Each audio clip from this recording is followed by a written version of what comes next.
అండి, welcome to Sukanya vlogs. ఎలా ఉన్నారండి? బాగున్నారా? నేను మీ సుకన్య. ఈ రోజు మన రెసిపీ వచ్చి ములక్కాయ పచ్చడి అన్నమాట. ములక్కాడ పచ్చడి చూడండి, గ్రేవీ ఎలా ఉందో. ములక్కాడ పచ్చడి చాలా మందికి చాలా ఇష్టం అండి. ములక్కాడైనా మామిడికాయ అయినా ఏదైనా ఊరగాయ పచ్చడిలో మనకి ఎండాకాలం టైం వచ్చినప్పుడు పెట్టుకుంటాం కదా. పచ్చడి రాని వాళ్ళు కూడా చాలా సింపుల్గా పెట్టుకోవచ్చు. అంత చక్కగా నేను మీకు చేసి చూపిస్తాను. చాలా సింపుల్గా చెప్పి చూడండి ఎంత బాగుందో పచ్చడి. చూసారు కదా, దీని తయారీ విధానం చూసేయండి. మనం ముందుగా కావలసినవి ములక్కాడలండి. చూసారు కదా, అంత లేతవి కాదు, అంత మరీ ముదురువి కాకుండా కొంచెం ముదిరినట్టుంటాయి చూడండి, అవి తీసుకోండి. చూసారు కదా, ఇవి నీట్గా కడిగి గుడ్డతో తడి లేకుండా తుడుచుకోవాలి. ఇప్పుడు వీటిని మనకి ఎంత సైజు కావాలో అంత సైజు ముక్కలు కట్ చేసుకోవాలన్నమాట. చూసారు కదా, ఇలా ముక్కలు కట్ చేసుకోండి. మనకి మరి పొడవు ముక్కలు కాకుండా ఇలా మీడియంగా చేసుకోండి, చాలా బాగుంటుంది. ఇప్పుడు ఇవన్నీ ఇలా కట్ చేసుకుందాం. చూసారు కదా, మనం ముక్కలన్నీ ఇలా కట్ చేసుకున్నాం. ఈ పై తోలు తీసేయకండి, ఇలానే కట్ చేసుకోండి ఈ పీచుతోనే. ఇప్పుడు ఈ పక్కన ఉంచుకుందాం. స్టవ్ వెలిగించుకొని ఒక బాండీ పెట్టుకోవాలి. ఇప్పుడు మనం తీసుకున్న ములక్కాయలకి 2 టేబుల్ స్పూన్ల దాకా ఆవాలు తీసుకోవాలి. ఈ ఆవాలు కొంచెం వేగనిద్దాం.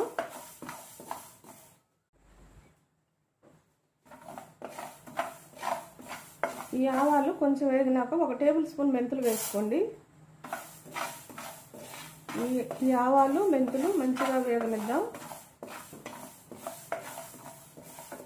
మెంతులు కొంచెం రంగు మారాలన్నమాట, అప్పుడు దాకా వేయించుకోండి. చూసారు కదా, చిటపట్లు ఆడుతున్నాయి, ఇవి ఎగిపోయినాయి. మెంతులు కూడా కలర్ మారినాయి కదా. ఇప్పుడు స్టవ్ కట్టేసుకొని ఈ పక్కన తీసుకుందాం, చల్లగా ఉన్నిద్దాం వీటిని. ఇప్పుడు అదే బాండీలో 1 కప్పు నూనె తీసుకోండి, 150 గ్రాముల నూనె తీసుకోండి. ఆయిల్ వేడైంది కదా, మనం ముందుగా కట్ చేసి ఉంచుకున్న ములక్కాయలు ఇంట్లో వేసుకోవాలి.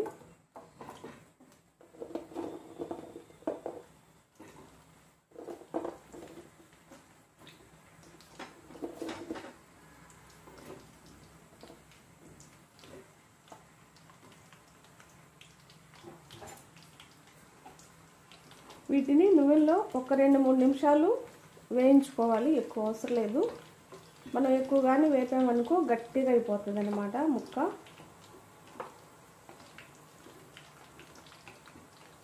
ఒక 3 నిమిషాలు వీటిని నూనెలో వేయించితే చాలు.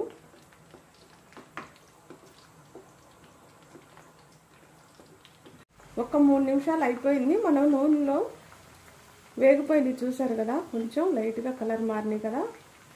స్టవ్ కట్టేసుకుందాం. ఈ స్టవ్ కట్టేసుకునే ముందు కొంచెం కరివేపాకు వేసుకోండి దీంట్లో. అలానే కొన్ని ఆవాలు వేసుకోండి.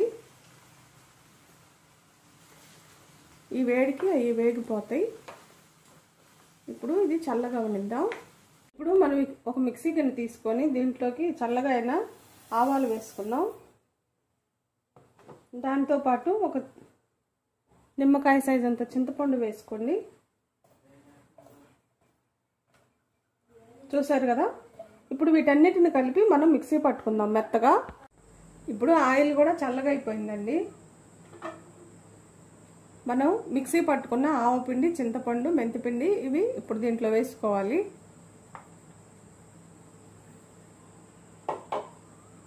అలానే ఒక 1/2 టీ స్పూన్ పసుపు వేసుకోండి. ఒక 2 టేబుల్ స్పూన్ల దాకా ఉప్పు వేసుకోండి.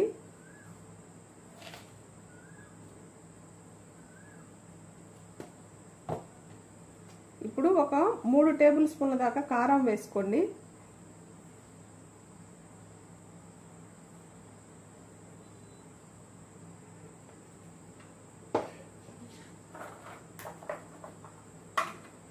ఒక 20 దాకా చిన్నులపాయలు వేసుకోండి పొట్టు తీసి.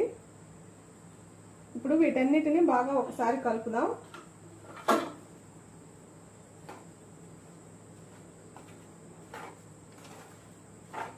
మొత్తం ముక్కలకు పట్టేలాగా కలపాలి.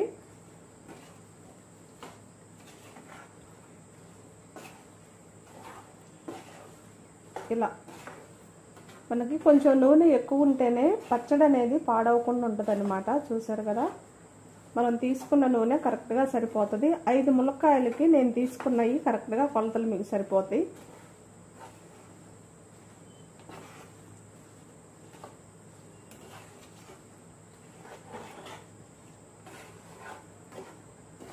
ఇప్పుడు దీన్ని ఒక బౌల్లోకి తీసుకుందాం మనం.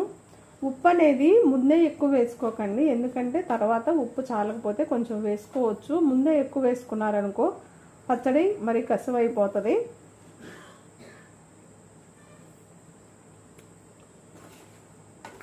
కొంచెం ఉప్పు తగ్గింది, వేసుకుందాం. ఇంకో టేబుల్ స్పూన్ దాకా వేసుకోండి. కారం అయితే కరెక్ట్గా సరిపోయింది. ఇప్పుడు దీన్ని ఒక బౌల్లోకి తీసుకుందాం. చూసారు కదా, బౌల్లోకి తీసుకున్నాను. ఎలా ఉందో పచ్చడి. మనం వాడే కారం మసాలా దినుసులు లేని కారం అండి, పచ్చళ్ళ కారం అని ఉంటుంది కదా, ఆ కారం తీసుకోవాలన్నమాట. ఖచ్చితంగా పులుపు కారం అన్నీ కూడా బాగా సరిపోయినాయి. నేను చెప్పిన కొలతలతో చేయండి, చాలా చాలా బాగుంటుంది. చూస్తేనే నోరూరిపోతుంది అనమాట. చక్కగా నేను చెప్పిన కొలతలతో చేయండి. ఈ పచ్చడి 2 రోజులు ఆగినాక తింటే సూపర్గా ఉంటుంది అనమాట. చూసారా, మనకి ఆయిల్ కొంచెం ఎక్కువ ఉంటే పచ్చడి ఎక్కువ కాలం నిల్వ ఉంటుంది. ఇది బయట ఉన్నా కానీ 2 నెలల వరకు నిల్వ ఉంటుంది అనమాట. ఫ్రిడ్జ్లో పెట్టుకుంటే 6 నెలల వరకైనా వాడుకోవచ్చు. చూడండి, చాలా సింపుల్గా అయిపోతాయి. ఎండాకాలం పచ్చళ్ళు కంపల్సరీగా మనం పెట్టుకుంటూ ఉంటాం కాబట్టి ఇలా ట్రై చేయండి. నా వీడియోస్ కానీ మీకు నచ్చినట్టయితే లైక్, షేర్, సబ్స్క్రైబ్.